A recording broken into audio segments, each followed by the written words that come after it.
Good morning. Welcome to Trade Talks. I'm Mai Rodriguez. Let's unlock the tricks of the trade, get to know the brilliant minds who changed their industries and created innovations that continue to influence lives. Be inspired here on Trade Talks, My Milyonaryo.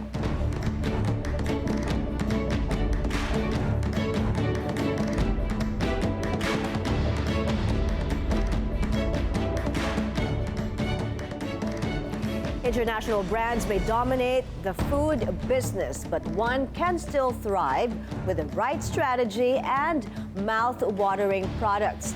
Case in point, Wingyard Unli-Wings Restaurant. From their first store in Baguio City back in 2018, Wingyard now has more than a dozen branches across the country.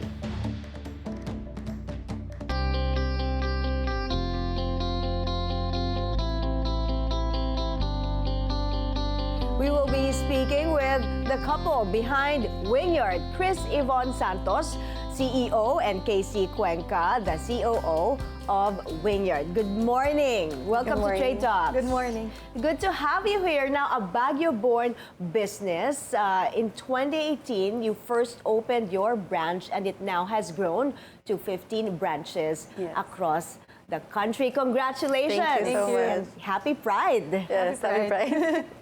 All right, so let's, of course, everybody who doesn't love chicken wings, right?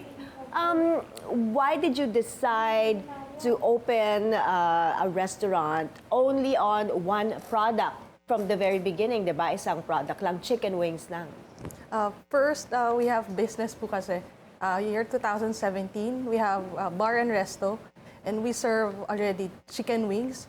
And after a year, we decided to open up a Unli-Wings Restaurant. First in Baguio. We were the first Unli-Wings, 199 pesos in Baguio. The first one, starting at 199. Every day. Ano inspiration nyo behind this and whose idea was this? It's both of our ideas because since our first business was a restaurant and bar, we served up with the chicken wings. I mean, napansin namin ang laging ino-order is the chicken wings. And that time, nagtitrend na rin the unlimited here in Manila. So we tried to bring it in Baguio. That's why kami naging first na unlimited wings.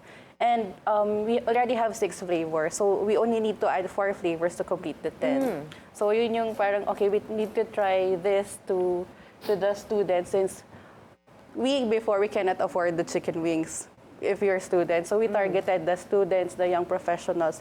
That's why it's 199. And we had to introduce it to them. So pumatok sa mga estudyante. Naging pinipilahan kami every day. Nakakatuwa, no? This is another business na naging successful that's run by a couple. Saan yung first location ng branch sa Baguio? It's in Leonard Wood po. Meron commercial space doon. Actually, it's only 30 square meters and we only have 25 seating capacity.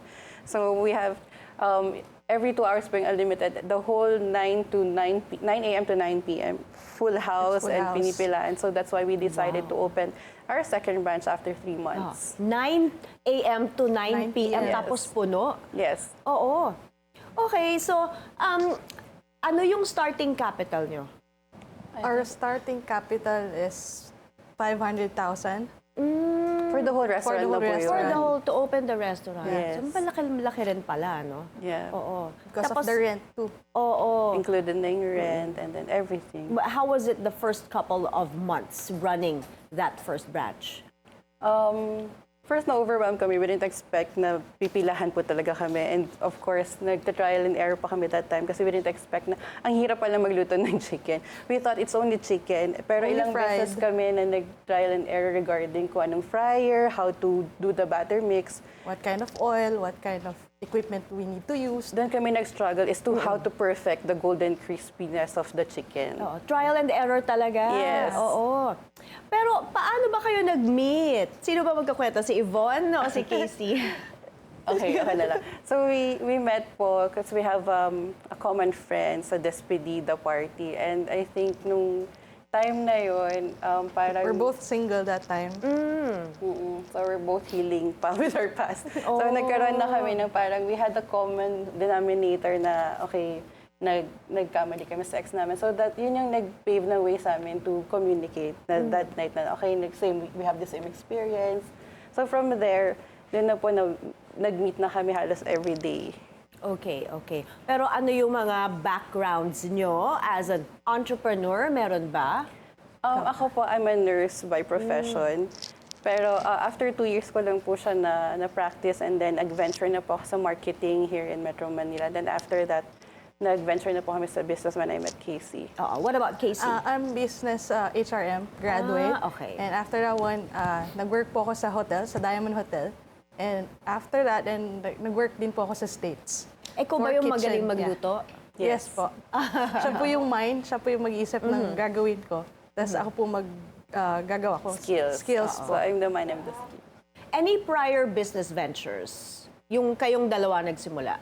Yun po yung restaurant and bar. So that's pause po yung name ng 2017. Nagkaroon po kasi ng naging strict ang Baguio City regarding the bars. So there's a silent night, no ordinance. So we had to quit na the bar business and focus on the food business. Okay, you share a deep appreciation for food, for cooking, and international flavors. But, you know, like, okay, we see all the time a couple going into business, nagiging successful, but it doesn't always work out, di ba? So, can you share from the very beginning ano yung mga apprehensions ninyo, ano yung fears ninyo when you went into this? Nung first po, we have different knowledge tungkol sa mga business. Siya po, more on marketing po. Ako sa skills. Nung first po, lagi po kami nag-aaway kasi I have my own ideas na I want to prove to her, same to her, tapos we need to talk about it. Tapos doon na po dumating yung, we need to compromise. Well, what was your non-negotiable when you decided to commit into a business partnership? Communication po talaga. Kailangan, kung if there's a problem, right on the spot, you have to tell it to me. Hindi yung kailangan patagalin pa natin kasi magbe-build up siya. So, hanggang ngayon yun pa rin yung inaanan namin na, okay, kung kailangan tayong ayusin na ngayon, hindi natin kailangan patagalin kinabukasan kasi we have to grow within our business. Okay, so ano yung mga common problems niyo, yung mga struggles dati nung nagsisimula kayo dito sa business na to? Yung first po, yun po yung trial and error. Tapos dumating po yung pandemic. Doon po yung pandemic, nag-hit sa amin. Oo, lahat naman tinamaan ng pandemic, Yes. ano? May nagsara ba na branch noong pandemic? Balance po naman kami nung pandemic. May mga na-close at the same time, doon din po kami dumami.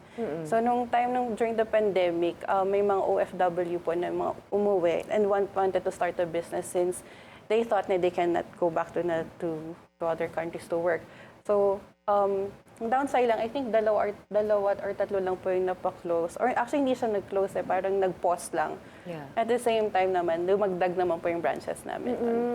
So how did you turn that around? How did you pivot nung pandemic? Sabi mo, pumatok sa OFWs. Yes Doon po. nag-boom. Opo. Nag-franchise kayo nun?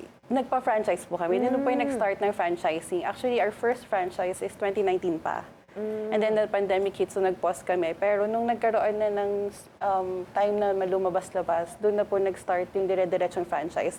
That's why we have 3 company-owned and the rest are franchise. Yeah. Okay, what was your biggest achievement? Like, ano ba yung malaking kita, pinakamalaking kita in a day? Like, how many chicken wings were sold?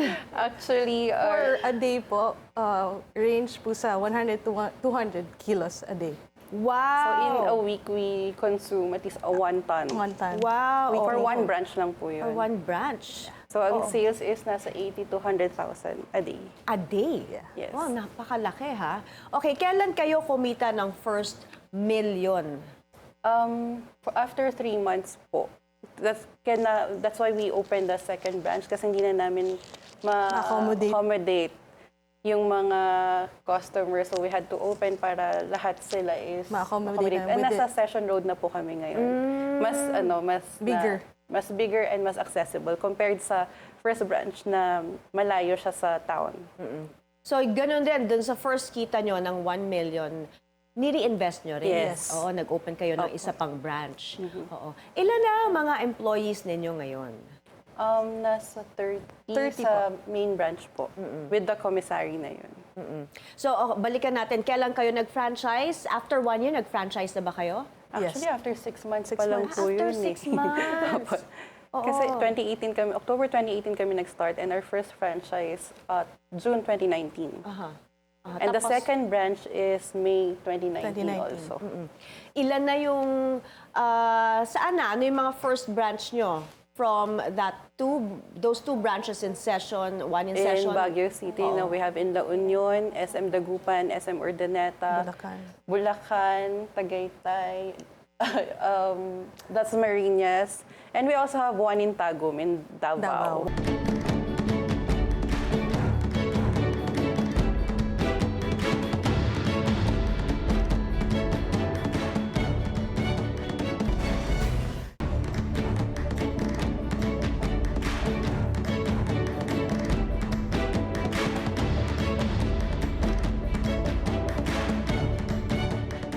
You're back on Trade Talks. Still with us, Kris Ivone Santos and KC Cuenca of Wingyard Unli-Wings, which has its roots in Baguio City.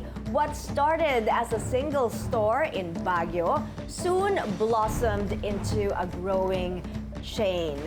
Now, KC and Ivone, take us back to that time, those years when you took that bold step to go from Baguio and go outside Baguio to Metro Manila naman. You opened your first branch outside of Baguio in Taguig, right? Yes. That was our first branch. Yung first branch po namin is nag-start yung, as friend ko po yung una yung nag-franchise. Since post kami ng post, we really use the social media to market our business that time. So nagulat sila na nakakapila kami every day. That's our first branch in Taguig. And then after few months, we had our second branch naman in La Union po. Next is, what's the next branch? Dagupan. Dagupan. So, pumasok naman sa mga provinces, Northern Doon din sa Luzon. Northern Luzon. Luzon. Yes, in Northern Luzon. So, doon muna kami. Then, after po nung sa pandemic na, actually, nag-reach pa kami sa Isabela. And then Calabarzon. Laguna. Cavite. Well, in other words, that marked the beginning of your nationwide expansion. Oo.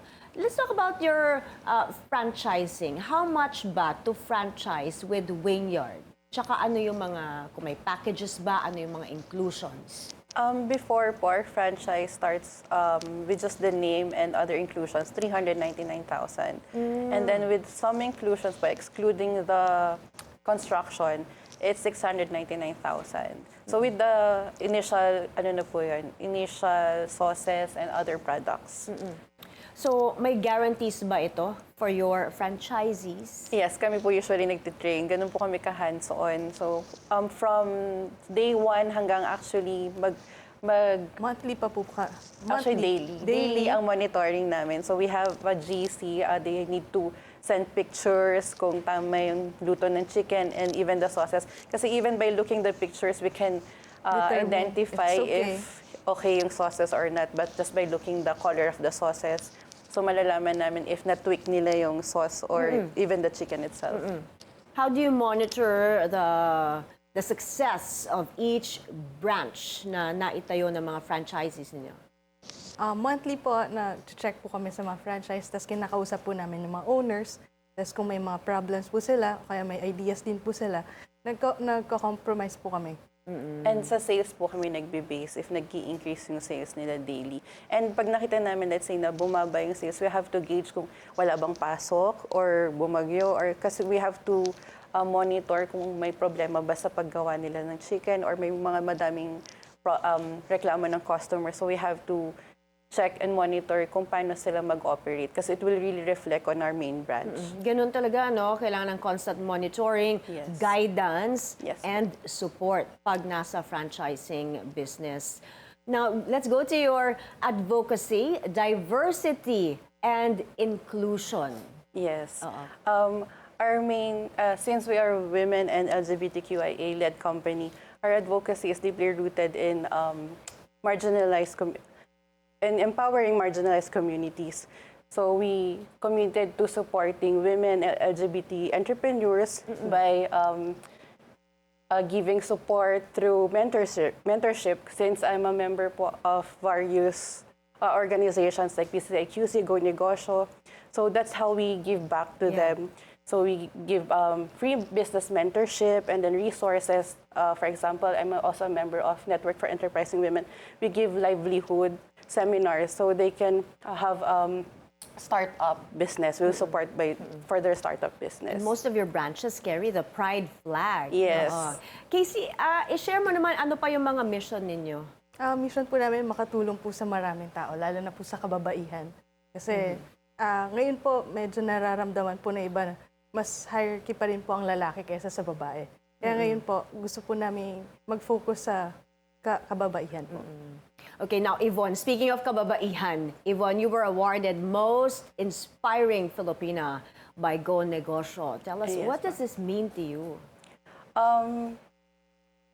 It's a proof po na kami as a LGBT also as a woman na kaya ko pong maging one of the 10 inspiring by just merely a business owner na kaya being resilient, na kaya it's a proof na we can help by just helping other people through our business.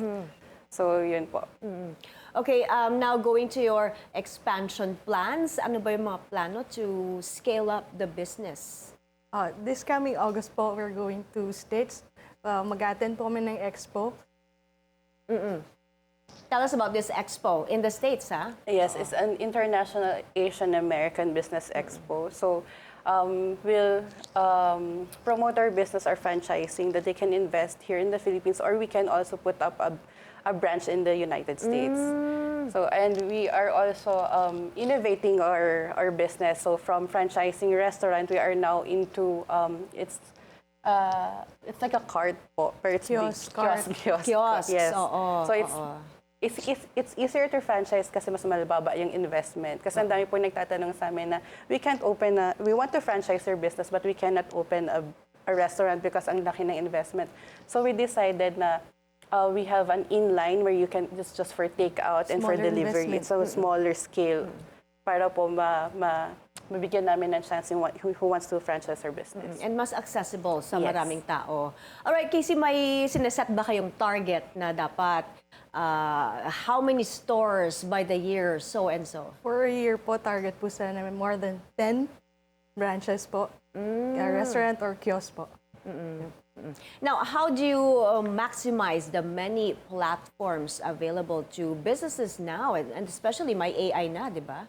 Yes, actually, yung sa AI po, we use it for our pub mats. Since hindi na po kami we don't hire any graphic artists anymore. So I myself can do it. So doon ko po na ma-maximize yung AI and the digitalization. Pwede po I can use it for banners. And so for social medias naman, since madami pong nagkumakain sa amin, they post it on TikTok. Actually, our reach is more organic. Since sila na po yung nagko-comment na saan yan, I wanna try. So, doon po kami talagang nakilala is through organic post. Yeah. Especially when they see it on TikTok. Yes, diba? actually. Pag nag-comment na po sila, magiging organic na siya and nare-reach na kami and they will look for Facebook saan kami. Ang maganda kasi we have other branches na rin here in Metro. So we have a branch in Panay Avenue. So they can check instead of going to other branches. What do you do now to get inspired, to get fresh ideas, and to innovate? Ako po kasi I always go to, I have International Business Expo. So lagi po kaming pumupunta, nag-a-attend kami ng Business Expo. So para ma-compare kung anong trending ngayon sa global and sa national and also national flavor. Since kami ni KC, we make our own sauces. Nako-compare po namin anong trending na flavors ngayon and na pwedeng accommodate from kids to senior po. Yun po yung innovate namin ngayon. Kung ano po yung nakuha niya sa mga expo, sasabihin niya po sa akin, tapos gagawa po kami ng ideas, new sauces for that one. Okay, you have many affiliations aside from Go Negosyo, PCCIQC. You're also part of the Network for Enterprising Women and Young Entrepreneurs Association. Ano yung nakikita nyo ngayon sa mga young entrepreneurs, sa mga millennials that going into negosyo naman? Ano yung mga main Actually, traits mas na nakikita? aggressive talaga sila ngayon. Sila talaga yung risk taker na okay, not compared, na feeling nila it's that easy to open up a business. Pero ang maganda po kasi na is they're brave enough to be a risk taker, which is for me a good thing in business kasi if you're not a risk taker, you don't really know what will happen if magsasucceed ba or not. And for me, failing is not it's not a failure. It's not at the end because that's how you learn. So that's what we did. Because our first business, we thought that it's a failure, but it paved the way to opening up a food business that became have 15 branches now.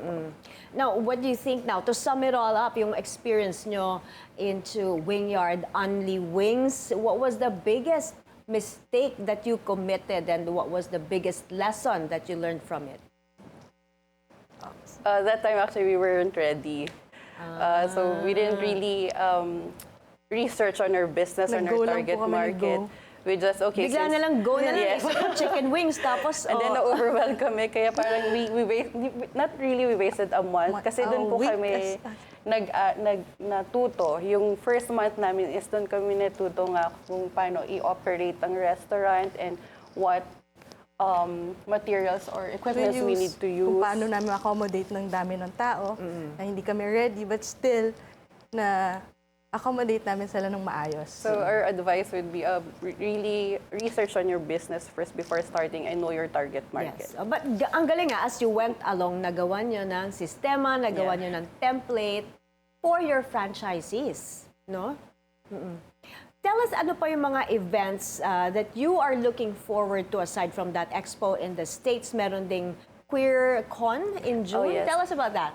We will be attending Queer Con on June 20 to 21. I'll be one of the panelists on June 21 for, discussing our business, and we will have a booth also. We'll be discussing our franchise naman po.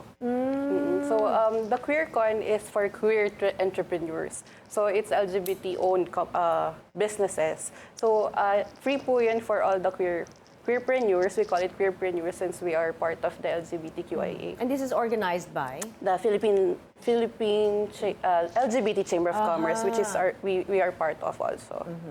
All right, thank you so much for coming over. Good luck to Wingyard Unli-Wings. Maraming salamat. Thank you. Thank you for the invitation. And that is today's show. Catch us again on Trade Talks, My Milyonaryo, for inspiring stories of entrepreneurs and innovators and the secrets to their success. I'm Mai Rodriguez. Keep it here on the Bilyonaryo News Channel.